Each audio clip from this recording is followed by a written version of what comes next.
Good evening. I am Professor Shalini Sahai from EC Department, SIRT Bhopal. Today, in this lecture, I am going to discuss about the signals, introduction about the signals. First, we'll discuss what are signals and what are their importance.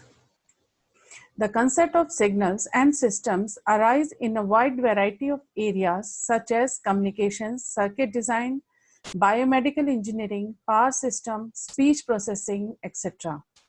The idea and technique associated with these concepts plays an important role in such diverse areas.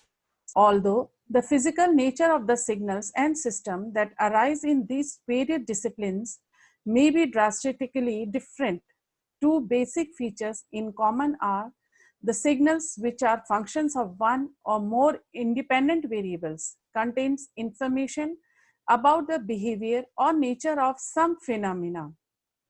So we can say that a signal, it is a function of some independent variables. The system responds to particular signals by producing other signals or some desired behavior is known as the system. So the system, it is on the whole respond to the input which is applied to it and gives the output response is known as the system. For examples of signal and systems in general behavior, we can say that voltage and currents as a function of time in an electrical circuits are examples of signals. A circuit is itself an example of a system which responds to applied voltages and currents. A camera, it is also a system which receives light from different sources and produce a photograph. So there are many kinds of practical system exist in our surroundings which shows some response to the input applied to them. Now, for general, we can discuss automobile driver depresses the accelerator pedal while driving in car or any vehicle. The automobile responses by increasing the speed of the vehicle is also a system. So system is the automobile, pressure on the pedal is the input signal, and the automobile speed is the response or the output signal. So we can say that automobile on the whole as a system, and we are pressing the accelerator, which is known as the input, and the speed of the car which moves where the input is applied gives the response.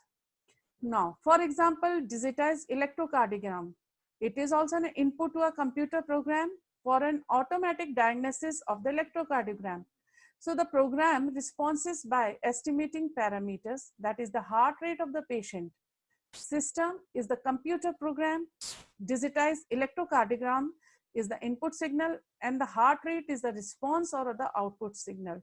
So on the whole, we can say that the program which is programmed a computer and the signals in the form of electrocardiogram we are giving to the system, and the response in the form of detection of the diseases is the response of the system.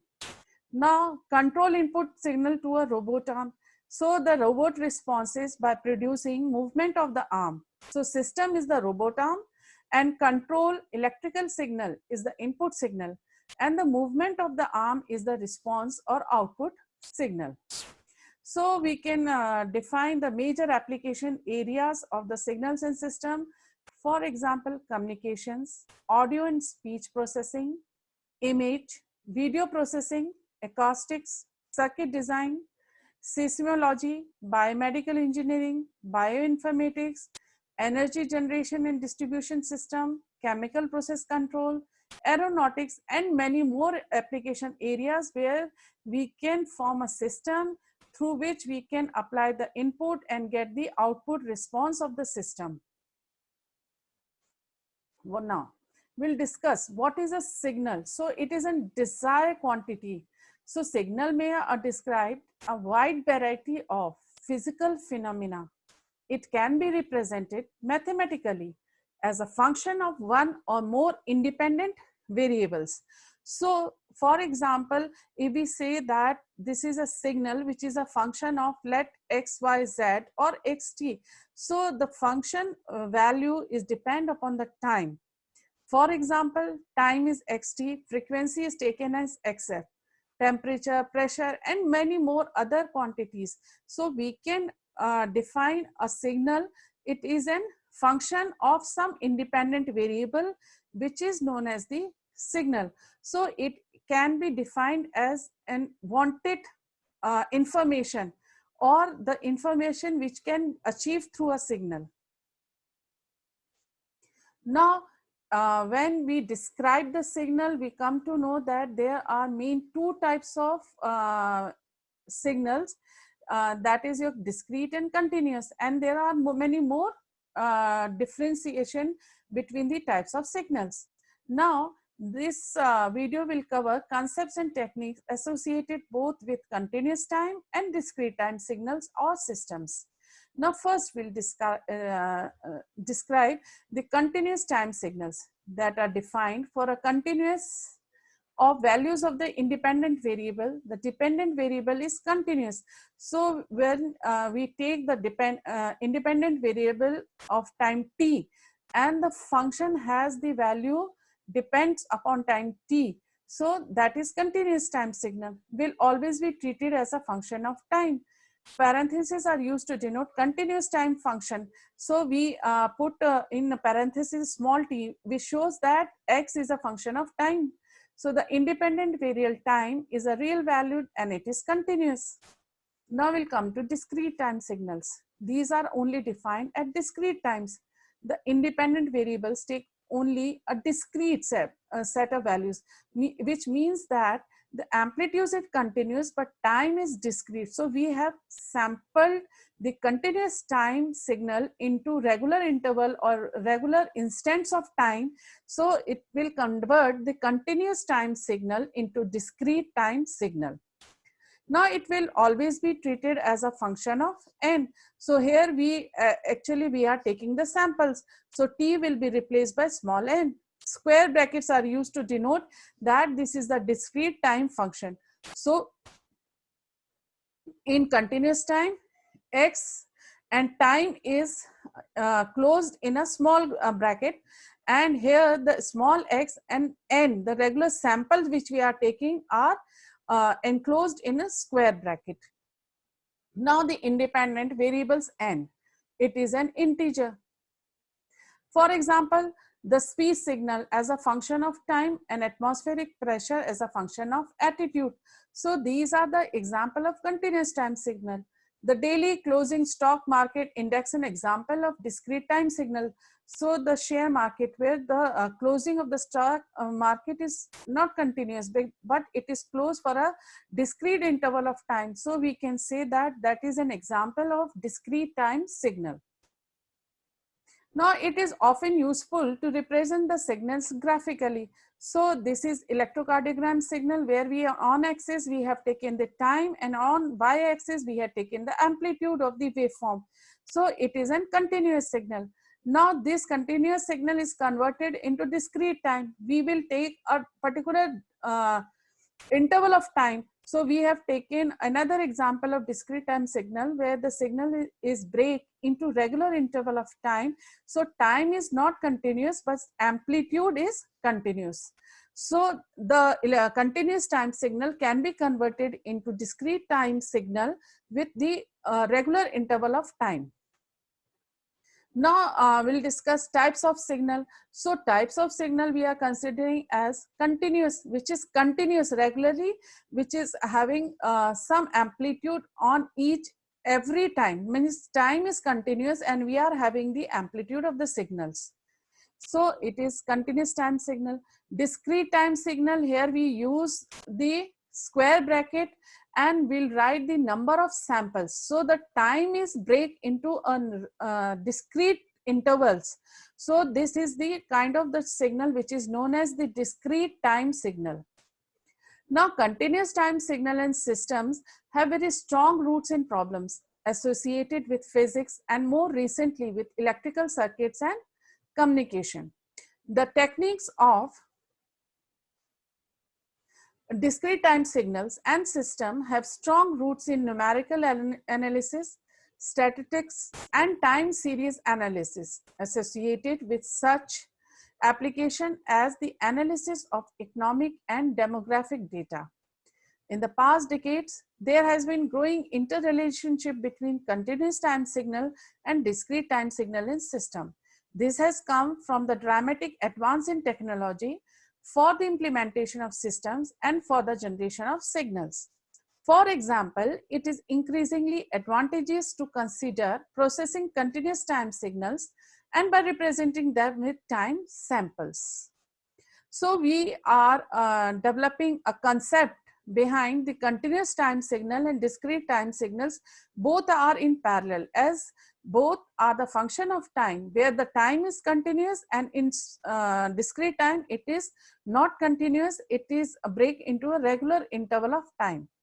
Since many of the concepts are similar, by treating them in parallel, insight and intuitions can be shared, and both the similarities and difference between them become more focused. Now, I have drawn the types of signals. So continuous we have drawn, and we have taken the square brackets. Now we come to periodic signals. So continuous periodic signal, that is which if we shift the time, the value of the signal does not change. So if it follows this property, xt is equals to xt plus t, where t is the period or the shift of the time t. Now it can be applied for the discrete time signal. Here we have removed or replaced t by small n and capital T by n. So n define the length of the discrete time. So if we have taken number of samples, so we have taken number of samples, for example 10. So n will be starting from, we have to define, and so we can show the discrete time signal. Now even and odd signal, if it is an even symmetry, which means that if x minus t is equals to xt, so it is an even, and if it can be applied as well as for the discrete time signal. If x minus n, that is equals to xn, so we can say that the discrete time signal. For example, if we are having the cos wave, so cos wave represent the even symmetry, and whereas the sine wave represents the odd signal. So odd signals like this, if x minus t is equals to minus of xt, then it is a continuous time signal and it is an odd signal. Whereas in discrete time of signal, if x minus n is equals to minus of xn, then it is a discrete time signal. So this is the signal symmetry in we have the signal can be plotted in all the four quadrants. So if there is a symmetry between first and second quadrant, then it will be even. So if there will be first and third, then will be the odd. So we are taking even and odd symmetry about the axis. So horizontal axis, about this symmetry, we can say that either this signal is even or odd signal.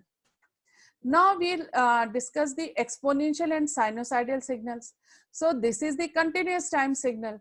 So if this is represented by an exponential signal, where e to the power of minus t or e to the power of plus t. So the signal amplitude is increasing and it will goes decaying to 0 to in minus infinity, and it is starting from here, and it can be, we can say that it is exponential rise, or it will be decay at some time at the plus t.